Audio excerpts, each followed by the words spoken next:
All right, it's another great day in the Business B.E.A.R podcast studio. Thank you for tuning in for another riveting episode. Today I've got the man I believe was designed in a computer to be the perfect librarian. That's right, I've got Mr. Thomas Vose with me today, the director of the Ruth Enlow library system. But before we hear from him and dig into today's episode, let's talk about the podcast itself. So, this is your Business B.E.A.R podcast. If you're tuning in for the first time, I want to give you an official welcome, and if you're still listening and have been for several episodes, welcome back. So let's talk about what the Business B.E.A.R podcast is. It's actually an acronym that stands for something. It's Business Expansion, Assistance, and Retention Podcast. We focus on the movers and shakers here in our community, including our local businesses, economic development professionals, and our resource partners across the region. That's right, we talk everything business on this show. So, buckle up, we've got some exciting stuff up ahead.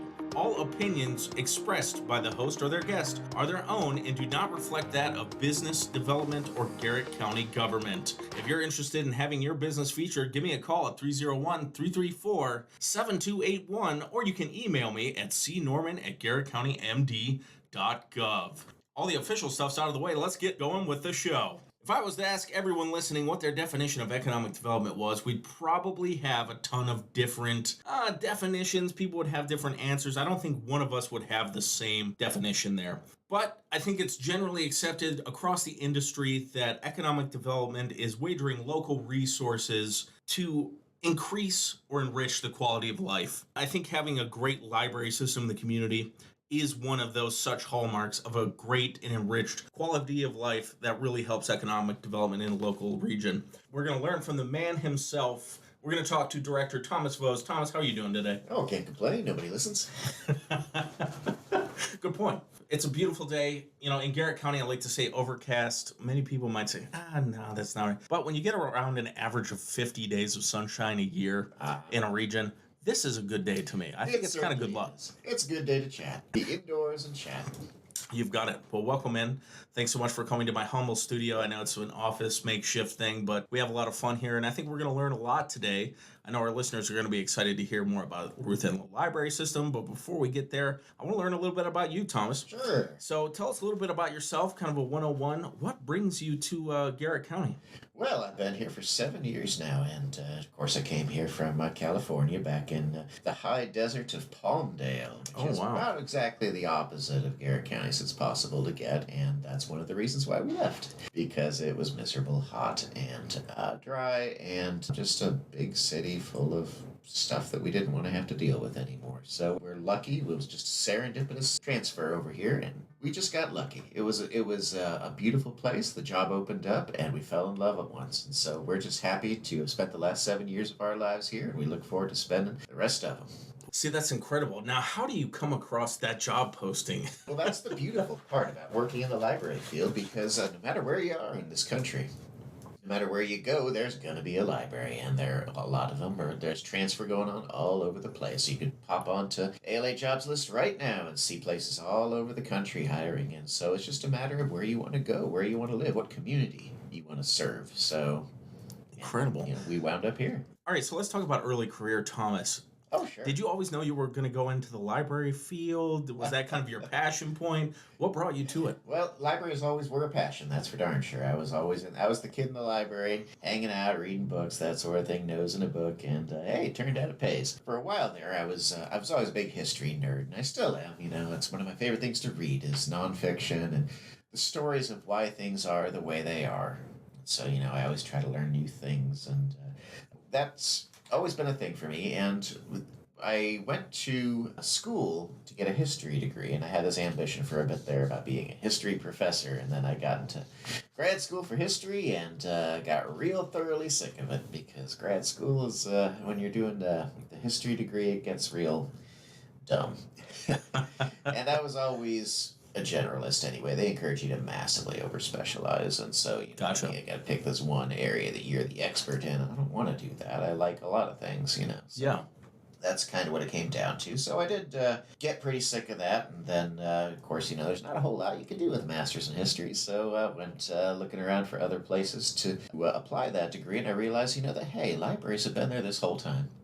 And so had to get another degree for that, but it worked out in the end. And, I am where I'm supposed to be as far as I'm concerned. So you kind of mentioned there's a nice contrast compared to where you came from in California. I've been to California. I know a lot of people have some family that's lived out there for several years, so I think I kind of get it. But when you come to Garrett County, what's that difference? Do you find you have a better life balance in a more rural community versus it sounded like it was a little more urban in that area? That is absolutely true, the life balance part. But one thing that was interesting is not so much the differences from Garrett County, but the similarities. Because while I lived in Palmdale, like I said, and it was the desert right before I moved here, I grew up in kind of more the northern part of California, which is kind of what they call the gold country. Cities called like Placerville, Auburn, Grass Valley, that sort of thing. And they have a lot of similarities to this area, which is why it Really? resonated so much with me. Yeah, very much. Trees, trails, mountains, that sort of thing. And it's just a beautiful area. And again, that's why Garrett County grabbed me so much, because it reminded me so much of that. Now, I always say this, it's quite shocking that a lot of people that have listened for a long time, or people that know me, I'm a big guy, but I like to get out there on the trails and hike. And they say there's no comparison between East and West Coast hiking. Now, because you've had experience living on the West Coast, you're very familiar. Is there a distinct difference between the hiking on the East and West Coast? Tell me about it. Oh, I don't know about that. It depends on where you go, I suppose. The East Coast, we've got a lot of really, really great trails. Obviously, you got the Appalachian Trail here, and we've got the PCH on the other side of the country. Either one runs all the way through the country from border to border, and that's just a really neat thing. And then on the west side, we have one of my favorite old places I like to go, which is called the Emigrant Wilderness, which is a real neat kind of High Sierras sort of trail. But out here, we've got so many really nice places in New Germany. We've got Swallow Falls. We've got Ohio Pile. We've got all sorts of great places here. And so, pick your poisons, kind of what it comes down to. There, you can't lose either way. Yeah. Well, they say we haven't quite mastered elevation, or how to manage elevation, where it's more popular to have switchbacks in the western hill trails. Obviously they have way higher elevations than we do. Well, there's that, and that's a funny thing now that you mentioned it, because of course, out here, we're elevation, about 2,500 there, about. Yeah. And so the place where I moved from, Palmdale, it was also at 2,500 feet. It was No called way. the High Desert. And it was, again, just so radically different despite being the same elevation. But again, it had a big curtain of mountains behind it that acted as a rain barrier. So Very cool. Let's talk a little bit about the Ruth Enlow library system. So can we get like a 101? We're going to dig into it a little further. But let's say it's my first time walking into the Ruth Enlow library. Let's say I go into the Oakland branch here. Tell me what I can expect. nice people. That's the first thing you'll notice. People Awesome. welcoming you and making you feel like you're at home. And that's one of the things that we are the most proud of here. We do a lot of innovative, interesting things. We get out in the community a lot. We do a lot of fun programs. But really, one of our core strengths here in Garrett County is just the kindness and supportiveness in this level of service that our people deliver. And that's the thing I'm most proud of here. And it helps, again, coming from a larger area and moving to a smaller area, that it helps to have people who know each other, who, often greet people by name, who are, who know what maybe a person might want to look for and can direct them to them ahead of time. It's just so nice to be able to deliver that level of service. It's not something you could do in a large city. And I think that's a great thing about Garrett County and in the community in general, is you have a very, very welcoming group that's going to get to know you by name, that's going to help you wherever you need it. But it sounds like you have a fantastic staff there at the library system. That's a great asset, especially for the people that you serve, which is the entire community. Yeah, that's something I'm real proud of, is just whichever branch you go to, we have very kind, welcoming people.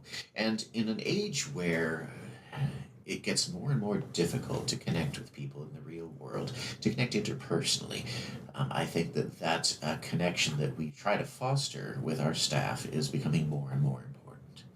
Because let's face it, when you start mediating, I could go on and on about this subject, don't get me wrong. When you start mediating interpersonal relationships through screens, through social media, that sort of thing, people, I think, lose maybe something. People lose the ability to talk to each other, to connect with each other to a certain degree. And, we try to carry the torch for that. I realize it's getting a little far afield of what libraries tend to do, but we see the importance of being a place where you go in person and talk to people, and that's getting more and more valuable.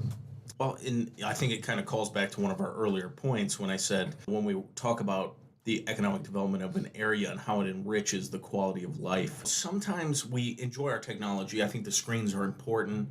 Being able to have access to this top tier connection and communication is great, but it takes away that human face-to-face element. Yes. And it's great to have areas in the community where you can go, have that great one-on-one interaction, and of course, access to resources, programming, basically anything you need. When you come into a library system, you're going to be connected with on an interpersonal level that's going to go beyond the screens, which can kind of take you away from that human experience. Well, that's a real priority for us, actually. In our strategic plan, which we just did, we have one of our goals being to foster real-world connections in a hybrid world.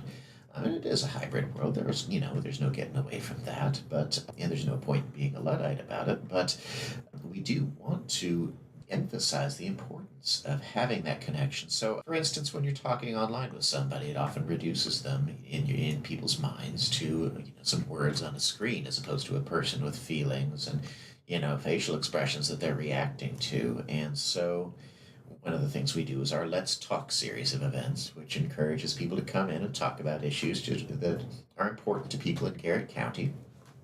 And, I just mediate it, but it's been a real productive series in which people have gotten a chance to get things off their chest and engage with other people who disagree with them. A common discourse, which is fantastic because, again, it's exchanging of ideas in a comfortable atmosphere. Let's say I'm coming into the library system for the first time. I'm in with books, but there's more than just books there. Let's go over the variety of things that you can go to a library to take advantage of. Obviously, you can get out books, you can read, whether it's fiction, nonfiction, you can study. But there's so much more to it than that. Let's talk a little bit about that. I'd love to. That's obviously one of my favorite things to talk about. So yes, first we'll just start with books. Now, one thing that we like to emphasize is that no matter who you are, no matter how much you say I don't like to read necessarily, there is a book for you out there. Sometimes it's a graphic novel, sometimes it's a magazine, but there is something for you out there. And so some people, when they think about reading, they think about, novels, that sort of thing. And, it's all well and good for folks who like novels. There's a lot of great novels out there. I'm not that keen on novels myself. I tend to read nonfiction. But if you like, say, radio, if you like, say, baseball, if you like, say, jazz, then there are books out there that explore those topics and help you find new and exciting things to zoom in on. And that is one of the best things about working in the library, is discovering all these cool things and connecting people with them. Because again, no matter who you are, there is something there for you. But there's a lot more than that, obviously. Like I said, we have graphic novels, certainly. We have magazines, certainly. But we also have audiobooks, although CD audiobooks are kind of going away these days, that's for sure.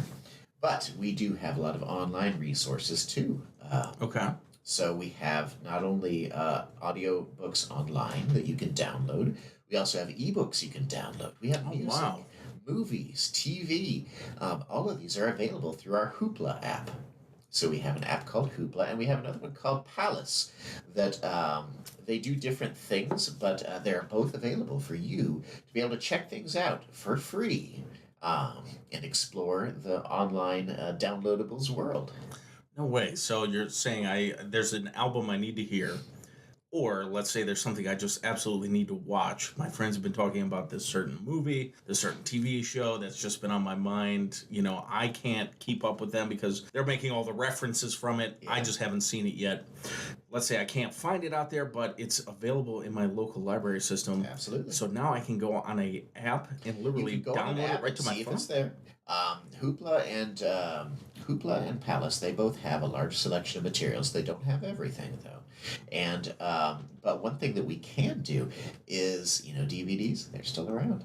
Blu-rays, they're still around, and we can get them. And the good thing about those is that streaming services can't take them away from you. Oh, that's true. That's true. They're always withdrawing things off their accounts, and so they're saying, you can't do this anymore. We're tired of it, and you have access to that. Library's not going to do that. We do have the DVDs for a lot of good stuff, and if we don't have it at ours, and this applies to books, if we don't have it at ours, we can get it. We share with Allegheny County and Washington County directly, and we can reach out to the rest of the state. And if that fails, we can reach out to the rest of the country via interlibrary loan to find things. That's incredible. So, again, if you don't have it here, now how long does that take if, let's say, I really need a book? How long can I expect if you guys don't have it in your system? Let's say you're bringing it out of Washington County, for example. How long does that take? Well, again, if it's coming from Washington or Allegheny, a day or two. Not long at all. No way. If it's coming interlibrary loan from somewhere else, there's a bit more processing involved, so maybe a week. That's incredible. We do our best to make it very fast. An insane turnaround, especially when you're coming that distance. Very cool. So there's a large variety of things that you can take advantage of that you can rent out. Let's say I live in the community and I want to sign up for a library card. I imagine you still have the physical cards? Oh, we do have physical cards, sure, and you can come on in. It takes like 5 minutes, but a lot of people, they don't bring their library cards in these days, and we understand that. So we do look people up with their names, that sort of thing. We have them verify a little bit of their information to make sure they're them. But also we have, for every student in Garrett County, they have a student card, and these student cards can check out 3 items.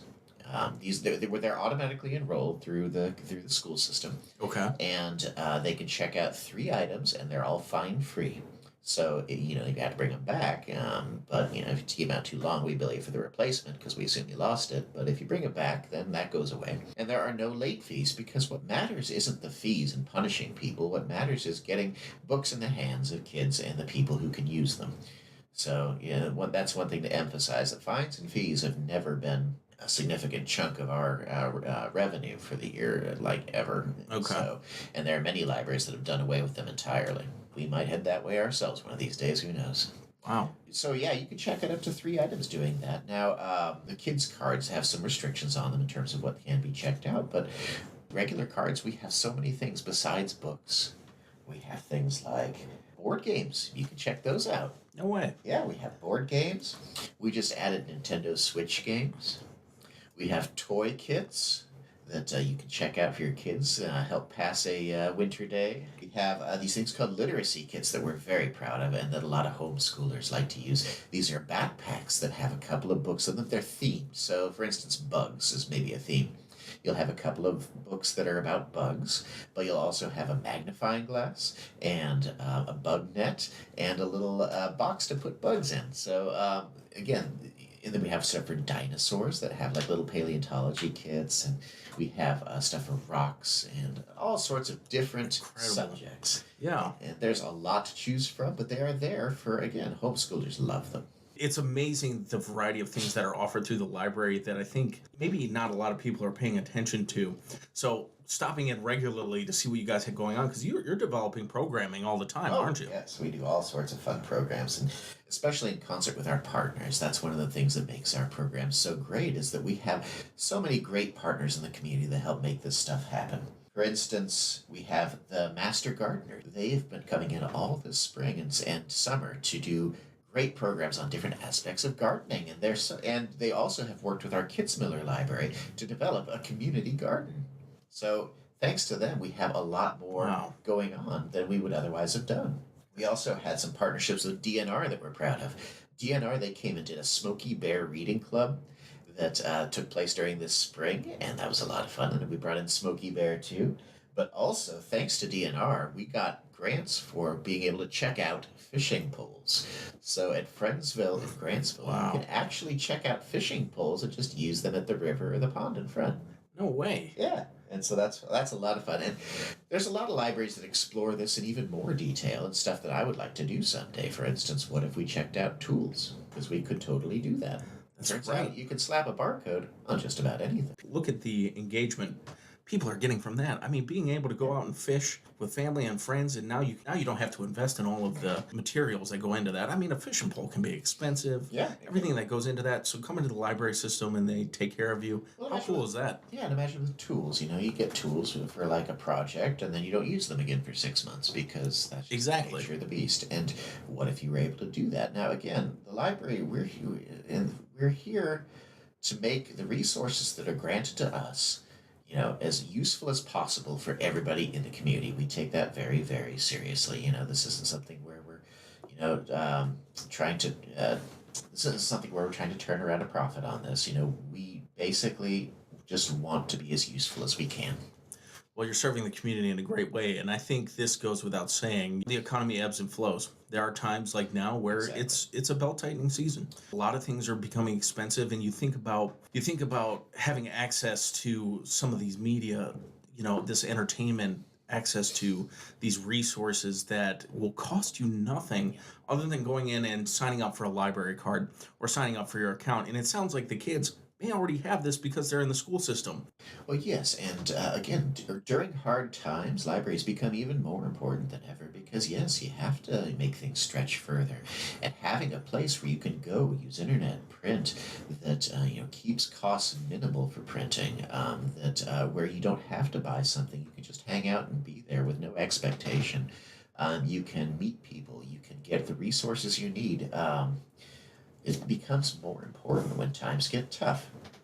Another thing too that I'd like to emphasize with that is that when times get tough, there's a thing called social capital, and there's a book called Palaces for the People that's very good. It came out fairly recently, and by a guy I think named Eric Kleinenberg, and he wrote about what's called social capital, and communities that have social capital in the form of libraries, museums, parks, places where people can go get to know each other, especially connecting. And when you have that, the community is more resilient in difficult times because they know to help each other. They know to share resources when they're needed. Fantastic point. So, again, that social capital is key to surviving difficult times. And libraries also represent investment in the community, and community investing in itself. And if a community won't invest in itself, why would a business? Well, and I think that's a great point. And circling back to some of the great offerings you guys have, I think about some of the digital stuff that you have too online, including like language learning programs. Why would I go out and buy Rosetta Stone, for example, when you guys have excellent services available that would help me with that? Let's talk a little bit about that. Sure, yes. Well, we love our Mango system. It's got over 70 languages, including it's got all the usual suspects in the way of like Japanese, French, Spanish, all that sort of thing. You could learn French and study up for the Olympics here going on right now, but you can also learn interesting things like Gaelic or Farsi or biblical Hebrew or how to talk like a pirate. All sorts of interesting. It's just fun. If you want to learn Urdu, we got you covered. Nice. So. Well, you guys also have access to like ancestry materials as well, as I understand. Yes, we do. Ancestry.com is available through the library. You have to come in to use that one specifically, but we do have connections to a lot of other online resources that you can use to look up your family story, to find, the people you came from, and to kind of draw that new family tree that connects into the larger family trees that have been going on these days online. There's a lot of interesting stories there. Now, I know one time we were talking about some of the more interactive elements of the library, and you were telling me about having some access to VR equipment to play some popular video games. Let's talk a little bit about that.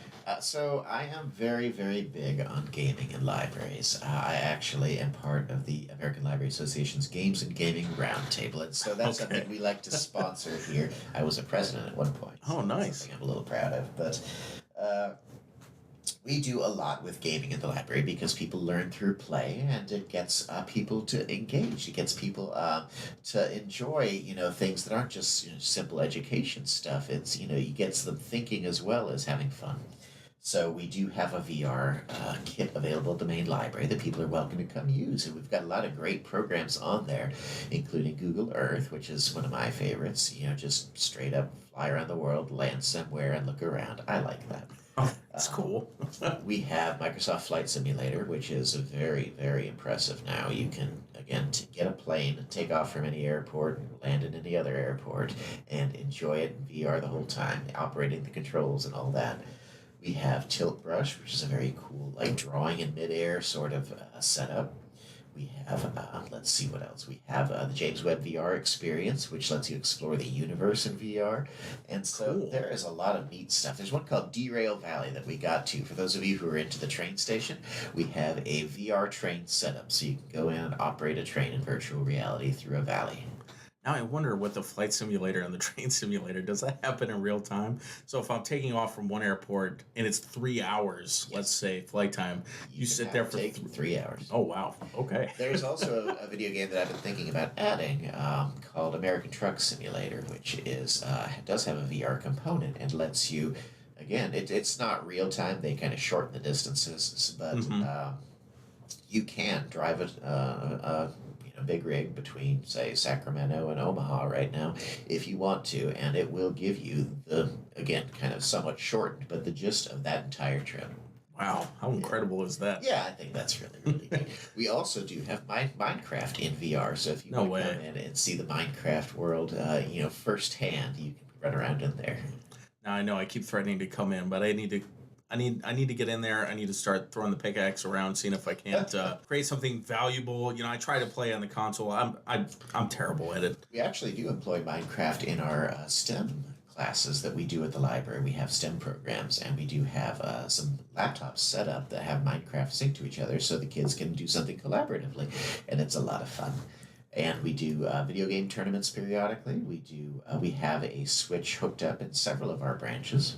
We have what else? We have board gaming classes that people can come in, play board games. There's a mahjong group that meets in Grantsville every week, and they're very into it.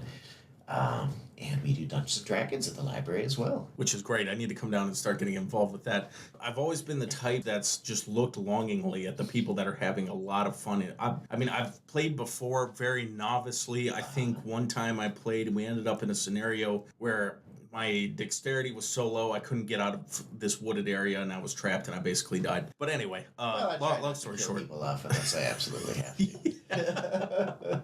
Long story short, oh no, that's not true. We ended up getting out, but we exhausted all of the actual options to get out of that situation. And I think I had some like religious element, so I said, let's roll so that I could pray my way out of here. And I think that ended up working. All right, hey, whatever works. And that's the cool thing about D&D is you adapt on the fly. You find different solutions to problems, and a good DM will let you.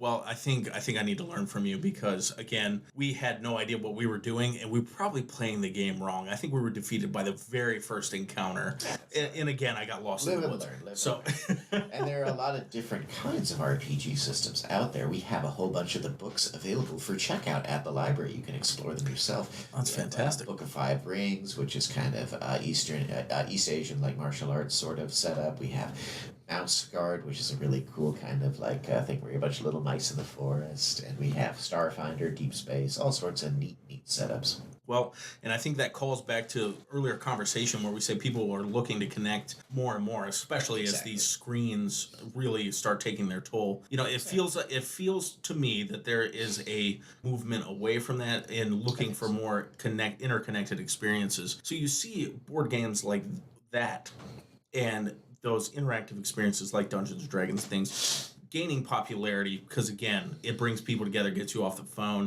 and it's very engaging thing that helps work your imagination, that helps connect you with the people that you're playing with. So I think COVID really highlighted that for a lot of people. We moved inside, we moved to online as much as we could, and then we saw the limitations of that and the very real need for human connection.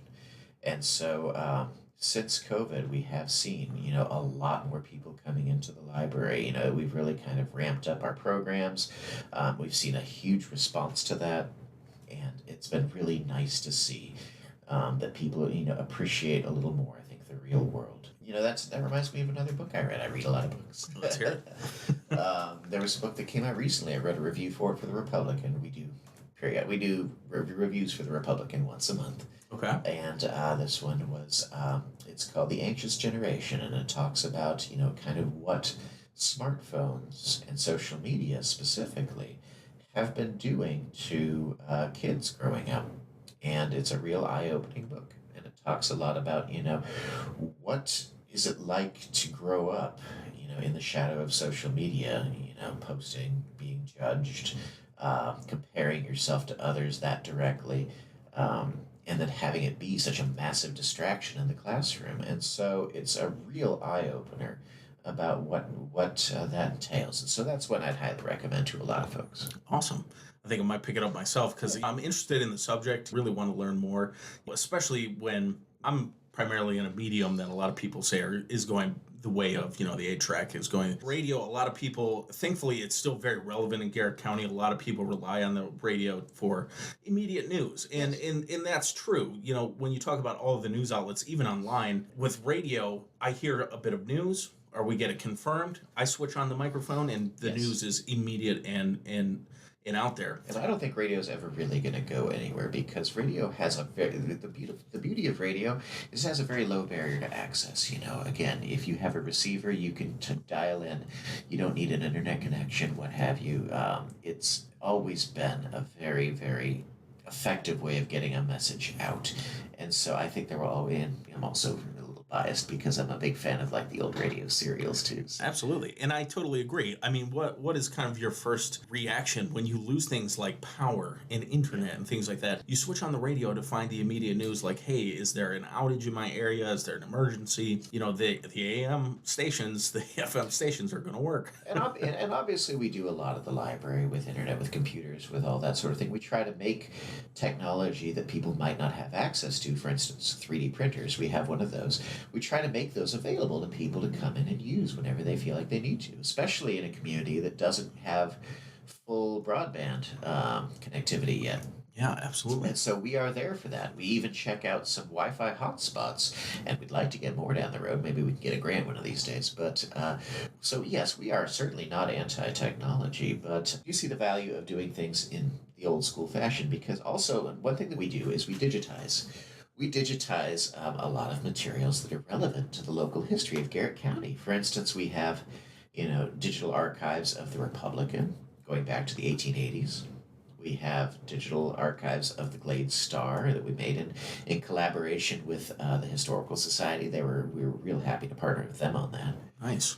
We're finishing up right now digitizing all the yearbooks for Northern and Southern High School, as well as some from other schools that predated those.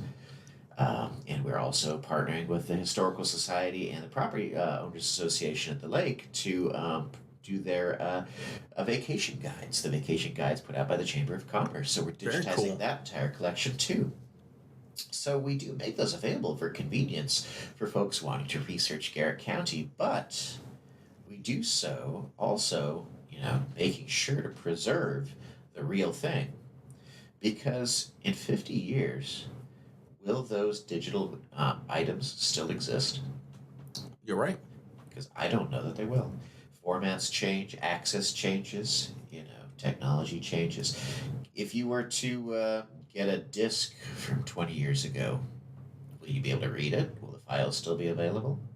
Will you be able to open them?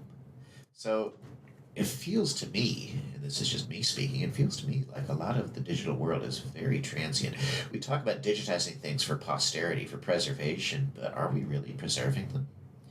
I mean, bit rot is a thing. It's when the ones and zeros that make up your digital files, kind of start degrading.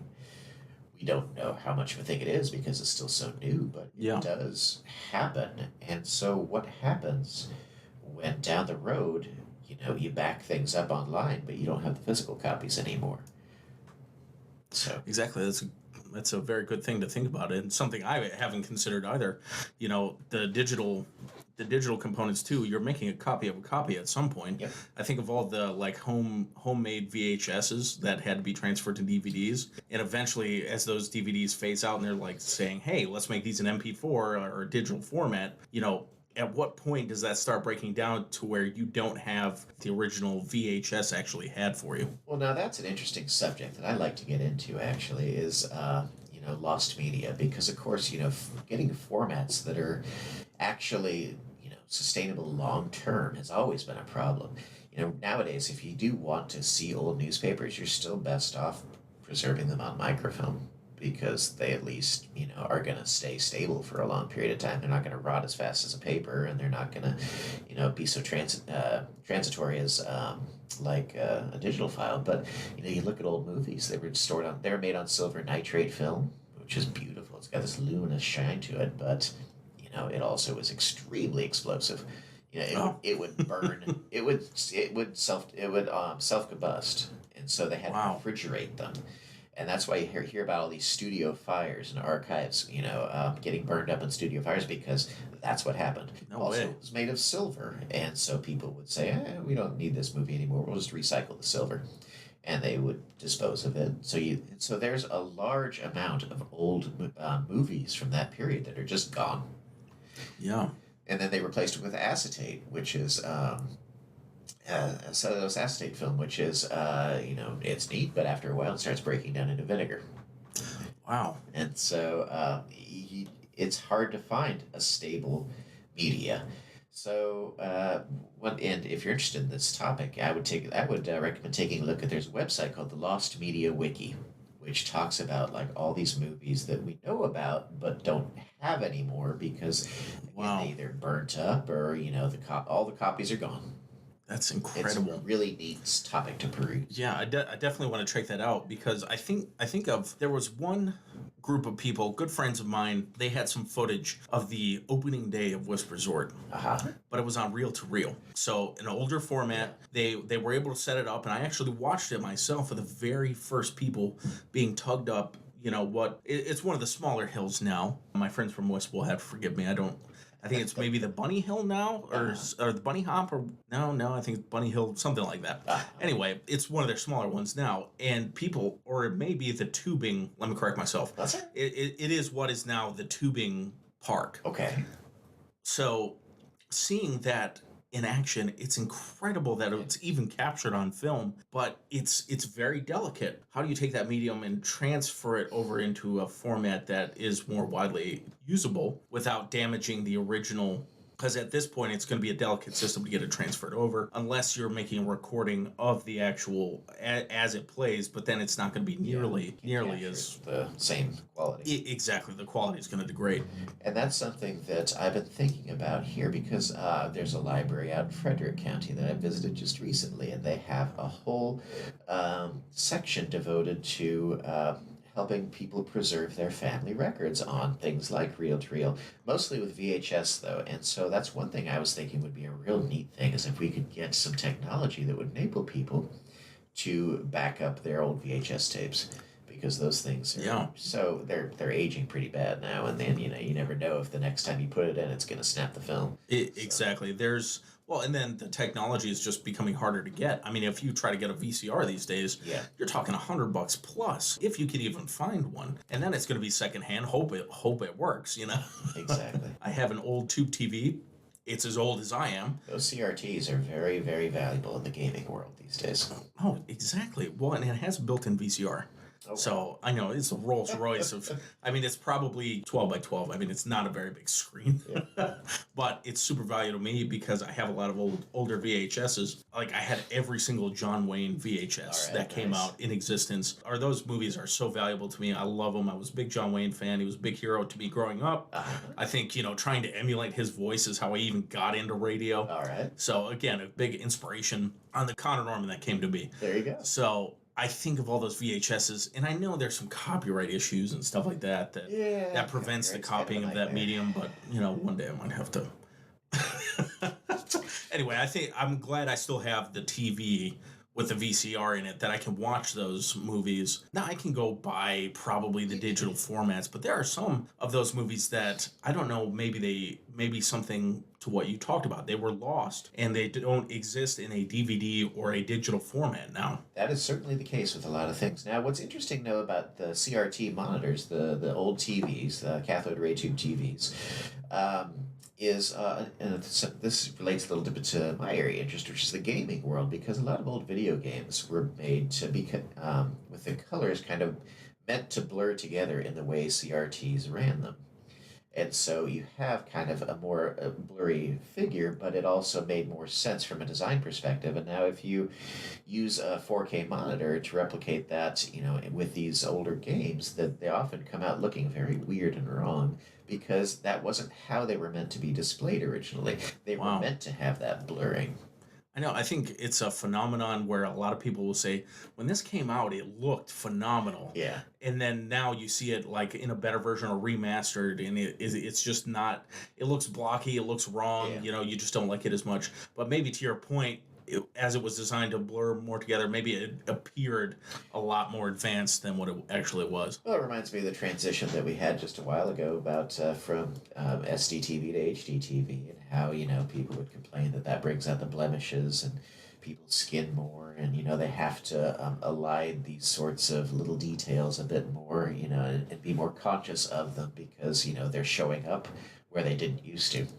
So I think that was the death of the whitening strips too, because you could tell with actors specifically that used them, because the front very white teeth in front, but as you got to the sides, it was not as beautiful as their front teeth, and you could really tell. So I now that isn't a problem. All of them have caught on, and now it's like a full.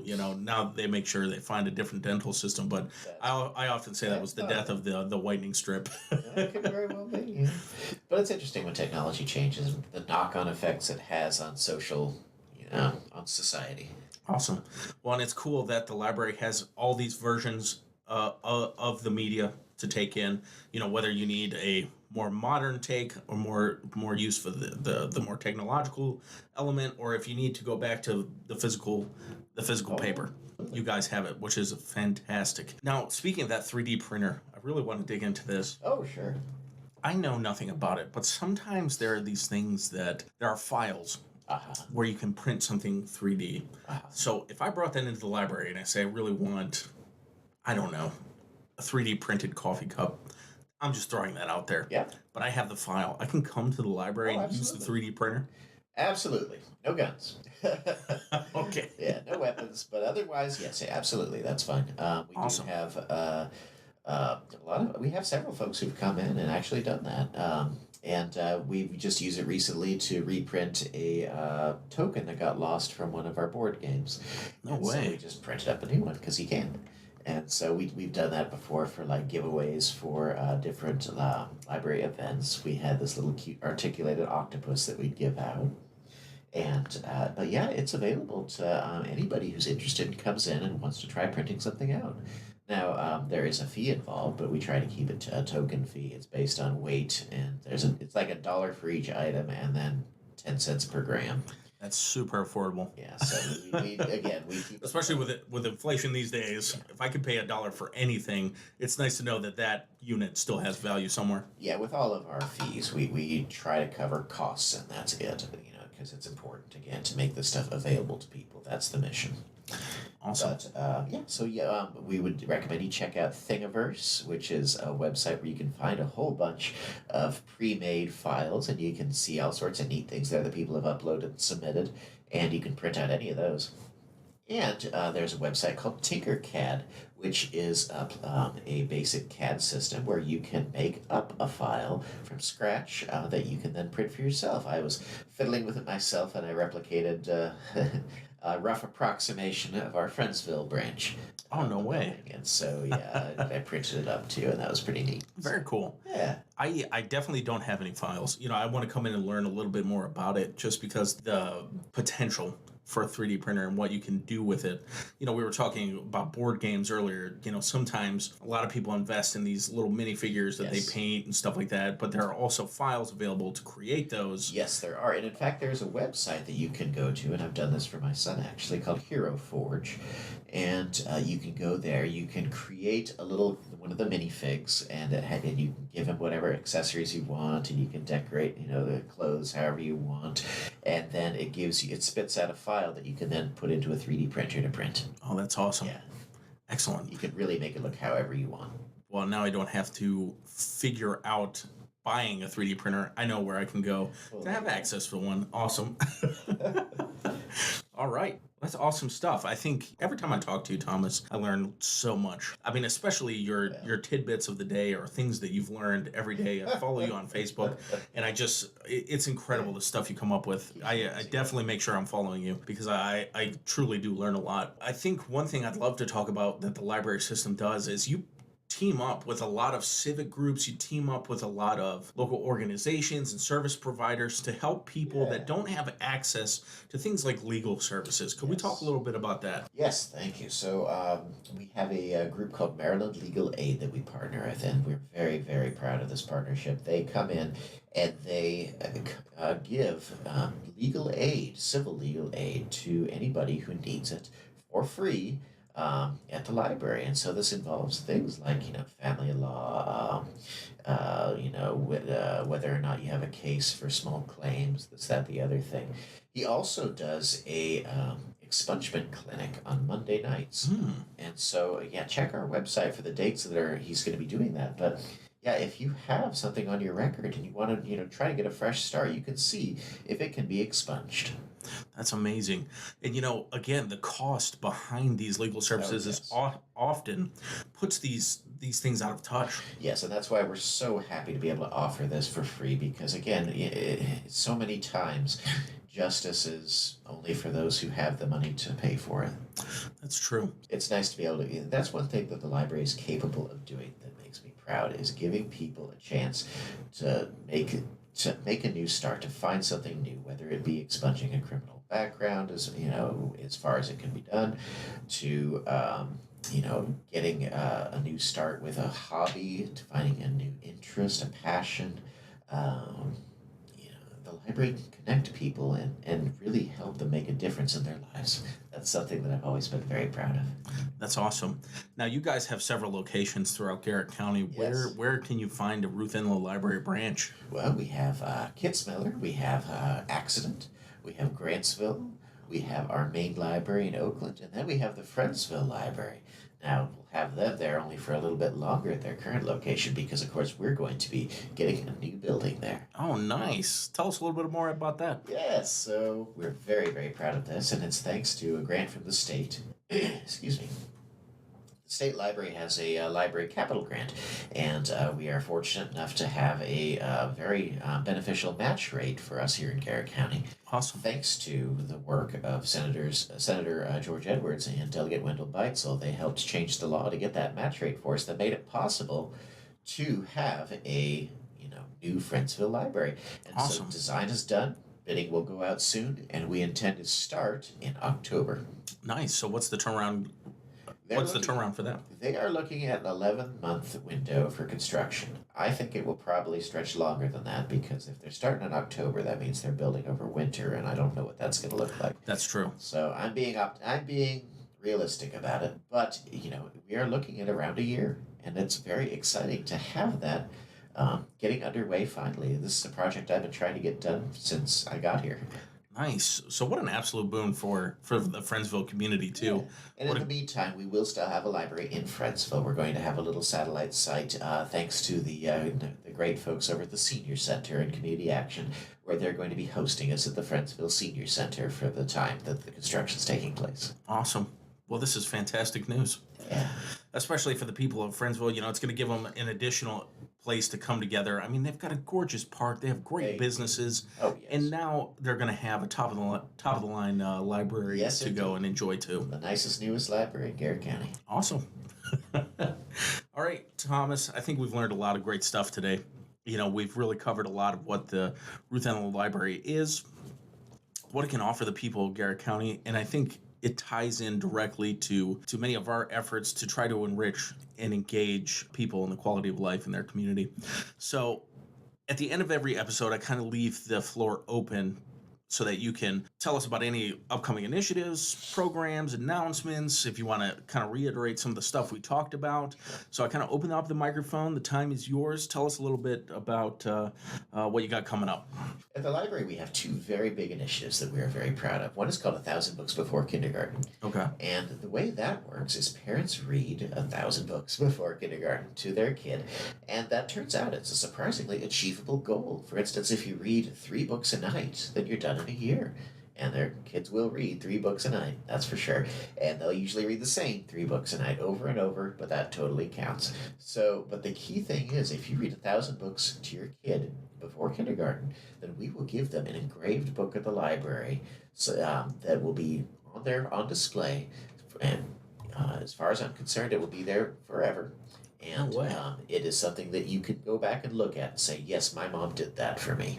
Awesome. And so that's something that we're very proud of. And another thing we do is the Classics Buttons program. Now, I talked about how I do gaming in libraries a lot. This is a kind of a gamification program. So there are currently 160 some books, I think 163, that are designated as classics at the library. And if you read them, one of them, then you get its corresponding button. And so I have a bunch of collectible buttons that are available. And we have prizes for those who collect those buttons. So if you, for instance, read 10 and get those buttons, you get a banner to hang them on. And if you read 25, you get a silver reader pin. And if you read 50, you get a gold reader pin. And so this gives people a goal to work towards while reading all sorts of really great literature. And we have a wide variety of things for all ages. So if you want to have a kid read Winnie the Pooh, they can get a button for that. You want to read Ivanhoe, we've got a button for that. You want to read Gravity's Rainbow, we've got a button for that. So there are a lot of very, very good books out there that we encourage people to explore. It's one of the things I'm proudest of, actually, because I saw a patron who had the Iliad on a hold shelf, and I was thinking to myself, if I got somebody to read the Iliad in 2024, then I did something right. Yes, absolutely. Well, awesome. That sounds great, Thomas. I really appreciate you sharing all of these programs. It looks like there's a lot to get involved with. I know I am going to come over and start signing up for some stuff, testing out some equipment, and really getting involved, especially things around the 3D printers. I need to come out and try out the Minecraft. And, I need to start checking out some books and DVDs and stuff like that again, too. Got you covered. Here, I will say that once upon a time, and not a lot of people know this, but I was a librarian myself. Really? I actually worked for the accident branch. It was a short time. It was probably around a year I worked up there while I was transitioning back into the community after college. So that was a good time. Always loved it up there, being involved with the patrons and, of course, having access to all the great things our Ruth Enlow Library has to offer. And it sounds like it has just blown up and grown, especially since you took over. So really appreciate the hard work you've put into it. And we've got a great team. Thanks so much, Thomas. And thanks, everyone, for listening today. We hope that you're following us on Facebook, Instagram, and LinkedIn. But we also have a Twitter or X, whatever Elon Musk is calling it these days. Make sure you are following the Garrett County Department of Business Development for the latest happening in our community and, of course, the latest episodes of the Business B.E.A.R. podcast. I'm Connor Norman, and I'll see you all on the other side.